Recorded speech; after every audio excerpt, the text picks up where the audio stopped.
Hello friends, பச்சை மொச்சையை வச்சு hotel style மொச்சை மசாலா எப்படி செய்யலாங்கிறத பார்க்கலாம்.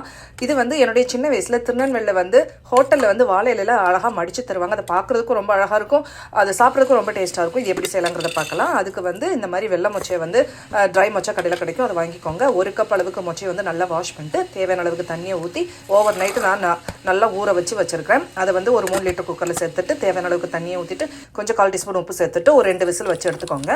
இப்போ அடுப்பை பற்ற வச்சுட்டு ஒரு பேனை வைங்க. அதில் 2 ஸ்பூன் அளவுக்கு ஆயில் சேர்த்துக்கோங்க. அதுக்கப்புறம் கடுகு, உளுத்தம்பருப்பு, ஜீரகம், சோம்பு எல்லாமே ஒரு 1/4 டீஸ்பூன் அளவுக்கு சேர்த்துக்கோங்க. நல்லா பொரிஞ்சதுக்கப்புறம் நீளமாக நறுக்கி வச்சிருக்கிற வெள்ளைப்பொடியும் சேர்த்துக்கோங்க. அதுக்கப்புறம் இஞ்சி ஒரு துண்டு இஞ்சி பொடிசாக நறுக்கி சேர்த்துக்கோங்க. அதுக்கப்புறம் கொஞ்சம் பெருங்காயத்தூள் சேர்த்துக்கோங்க. இது எல்லாமே மொச்சை கேஸ் டபுள் ஜாஸ்திங்கிறதால கொஞ்சம் சேர்த்துக்கோங்க.